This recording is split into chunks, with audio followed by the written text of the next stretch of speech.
Hello friends, मु रोजी आपण मानक स्वागत करुच्ची मो यूट्यूब चैनल रोजी जिलू को। मुझे किसी चटनी बनाऊँगी, तार ना हूँ खट्टा मीठा बादाम नड़िया चटनी। चलते फ्रेंड्स, आज आपण को देखा मुझे चटनी बनाऊँगी।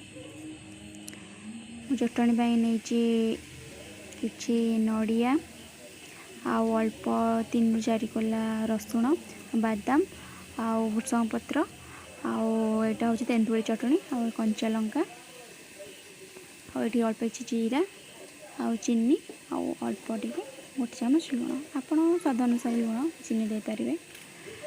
तो मुझे स्टार्ट करी। नड़िया को छोट छोट खंड कर काटी नहीं, नड़िया देली रसुण आ बादाम मंजी आ भुसंग पत्र आ तेंतुड़ी आ कंचा लंका जीरा लुण ताकू मुझे यार गोटे पेस्ट बनैबी। मो पाखे धनिया पत्र किंबा पुदीना पत्र नाला, तो आपड़ चाहिए ऐड करेंगे। मु स्किप करदे कारण मोर नाला पाखे। आपड़ जेकोसी भी चटनी बनातु आपड़ भुसंग पत्र पुदीना पत्र धनिया पत्र ऐड करेंगे। फ्लेवरटा बहुत भल और सब भी खाइले देहपाई बहुत भल। देखो बनाऊे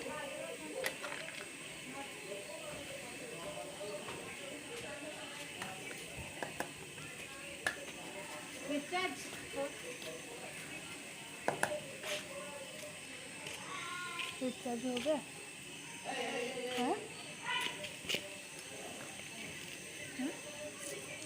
मैं यार गोटे पेस्ट बनैबी।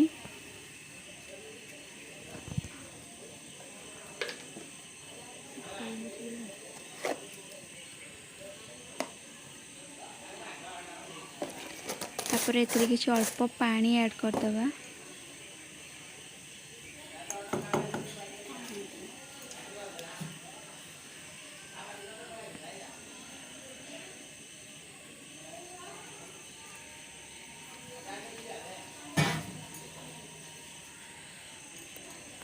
तापर यार गोटे पेस्ट बनई नवा। देखो 5 मिनट प्रस्तुत होगा खट्टा मीठा नड़िया बादाम चटनी।